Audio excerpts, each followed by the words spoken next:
Oi, pessoal, tudo bem? Meu nome é Tatiana Nunes, sou professora de redação e hoje a gente vai começar mais uma aula sobre um tema inédito para o Enem. Antes de mais nada, eu gostaria de pedir para que vocês curtissem o vídeo, compartilhassem, comentassem e não esqueçam de ativar o sininho para que vocês possam receber as informações diárias do canal Enem 360. O conteúdo é gratuito e vocês não podem perder. São conteúdos de extrema qualidade e importantíssimos na formação para a prova do Enem. Bom, então, visto isso, bora começar a nossa aula de hoje. O nosso tema de hoje vai falar sobre a questão dos desafios do processo de adoção no Brasil. Antes de mais nada, eu queria destacar aqui na frase tema há duas palavras em vermelho e uma palavra em azul. Por que está dessa maneira? Porque a gente vai hoje, nessa aula de hoje, nós vamos analisar, dentre outras coisas, a frase tema.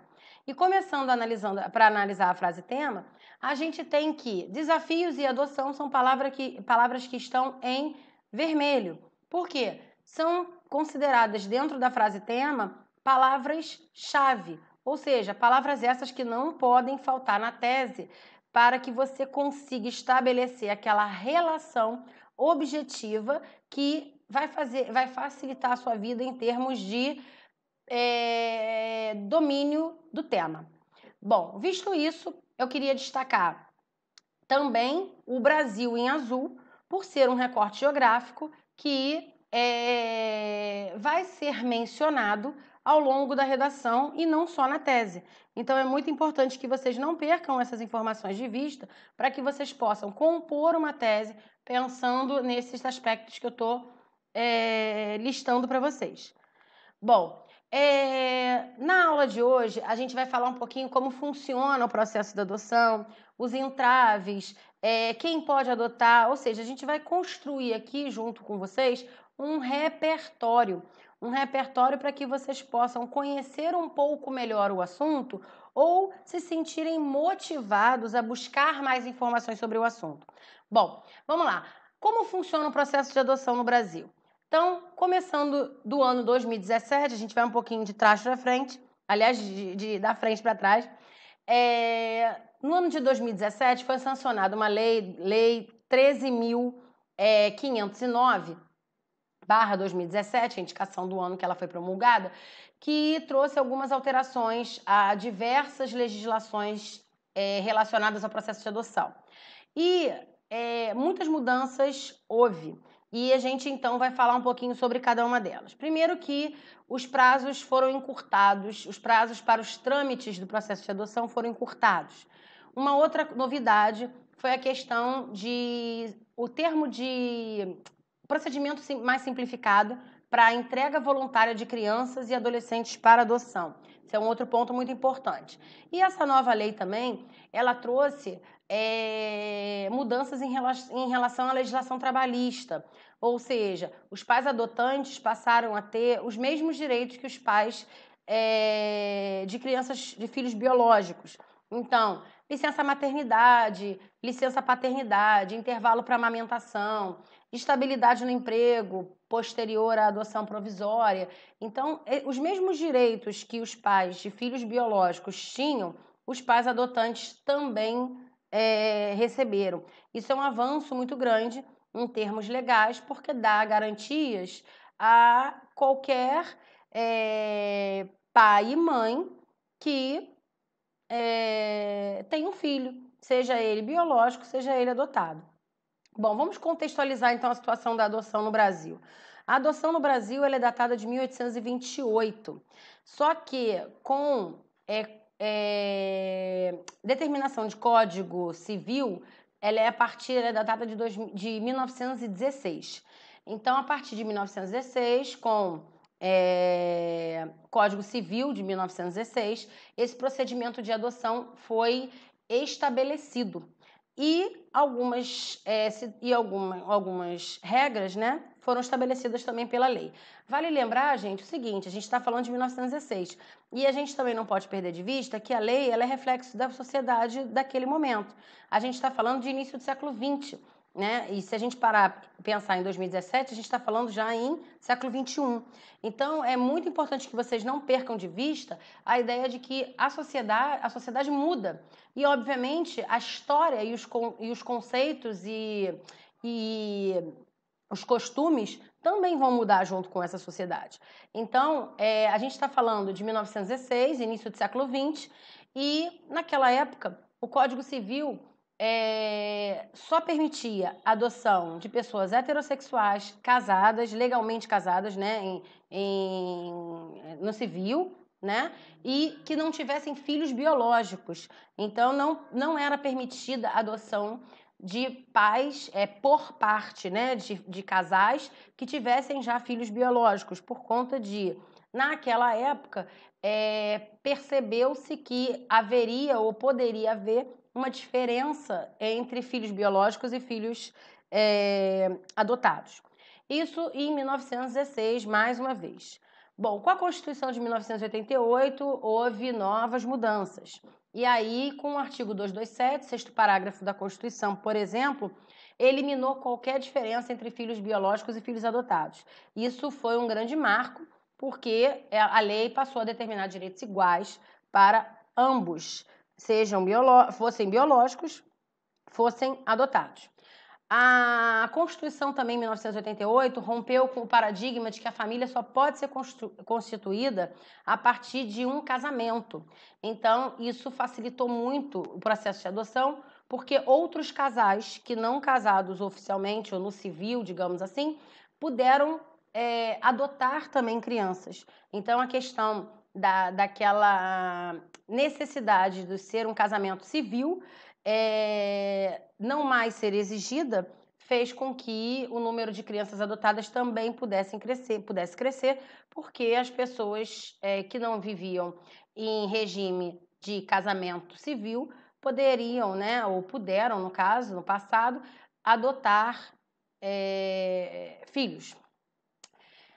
Aí, em 2009, foi sancionada uma lei 12.010/2009, que também trouxe inúmeras mudanças no processo de adoção. Ou seja, a gente observa que no Brasil, trazendo de 1828 a 2017, quando foi a última mexida na lei, houve muita mudança. Sendo que, lembrando que com o Código Civil, a gente só pode contar a partir de 1916, tá bom? Bom, então em 2009, mais mudanças em relação à questão do processo de adoção. Quais mudanças? Primeiro, pessoas solteiras passaram a poder adotar filhos, desde que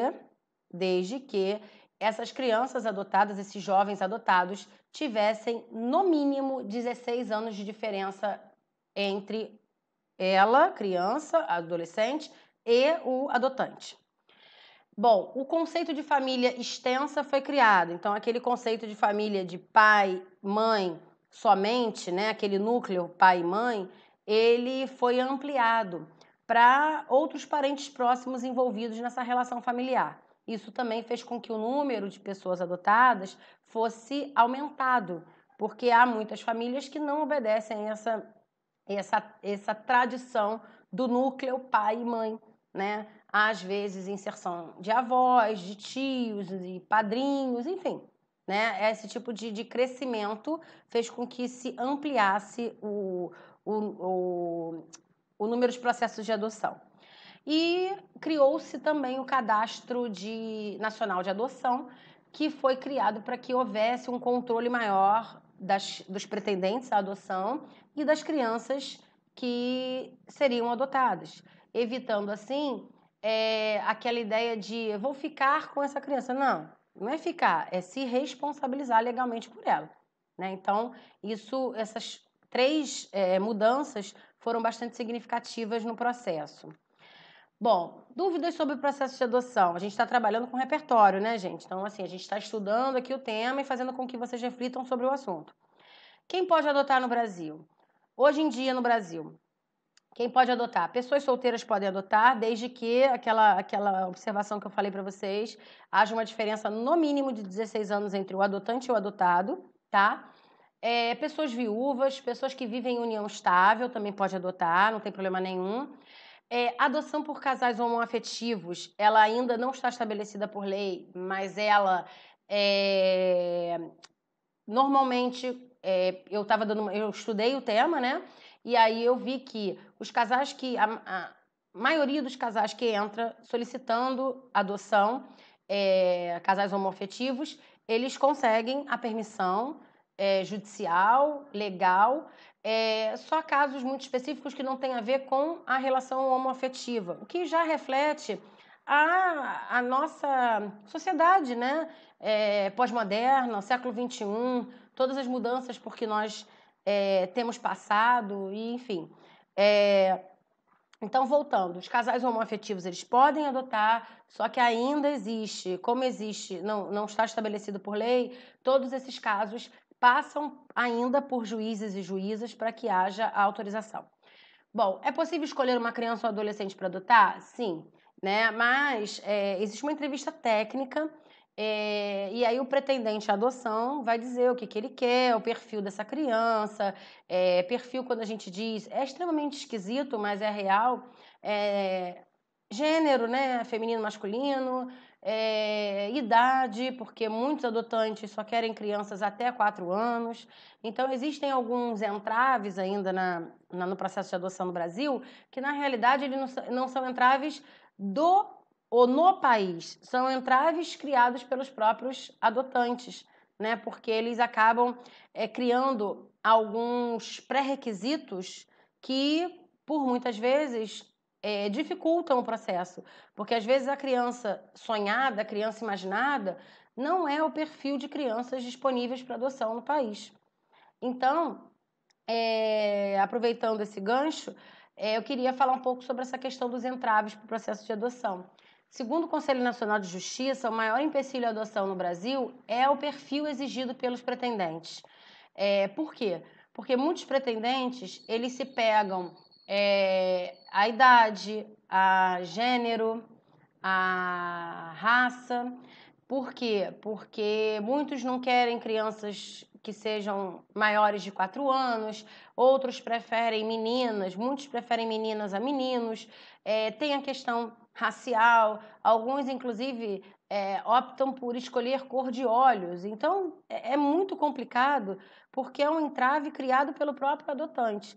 Eu não quero aqui criar nenhum tipo de juízo de valor, nenhum tipo de questionamento, mas eu estou jogando essa reflexão para vocês que fariam essa redação para serem avaliados no Enem, no sentido de buscar argumento, repertório e pensarem um pouquinho sobre essa situação.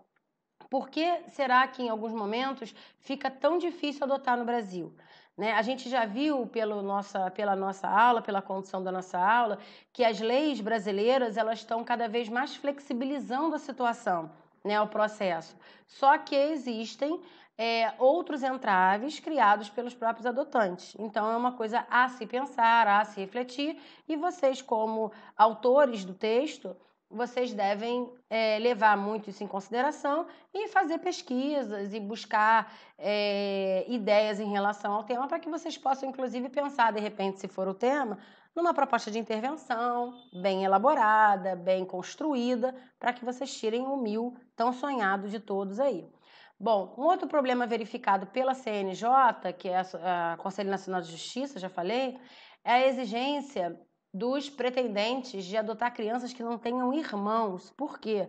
Porque a lei brasileira preconiza a ideia de que crianças irmãos, para serem adotados, devem ser mantidos juntos. Então, muitos adotantes, ou por não quererem ou por não terem condições, preferem crianças que não tenham irmãos para que não haja essa necessidade de eles adotarem mais de uma criança. Isso também não está dentro da nossa ideia de juízo de valor, mas é uma reflexão a se fazer, tá? Eu outro dia mesmo, essa semana, eu vi um caso falando de um casal no Nordeste, eu não me lembro qual o estado, justamente que adotou, o casal queria adotar uma criança, mas quando a criança, porque eles se encantaram, eles souberam depois que a criança tinha mais 2 irmãos, e aí eles ficaram com os 3. Por quê? Porque tem essa questão na lei, bastante clara, de não se separar irmãos. Então, lembrei disso agora, porque é um exemplo, né? Se você conhece, se você começa a pesquisar sobre o assunto, é um exemplo que você pode utilizar até na construção da sua argumentação, lembrando que é muito importante que você tenha bem claro na sua cabeça que repertório é uma coisa e argumento é outra. E que para que você construa bons argumentos, é fundamental que você conheça muito bem o assunto. Então, é uma tecla na qual a gente sempre bate aqui com relação à necessidade de formação sociocultural e informatividade para que você venha a construir um tema de qualidade, bem elaborado, com argumentações e argumentos, né, contundentes e produtivos. Bom, pessoal, enfim, a aula nossa de hoje era sobre as questões dos desafios para a adoção no Brasil. Espero que vocês tenham gostado. Se gostaram, por favor, mais uma vez, curtam o vídeo, compartilhem, comentem o vídeo. É muito importante para a gente esse feedback de vocês. E nos vemos na próxima aula. Tchau, tchau!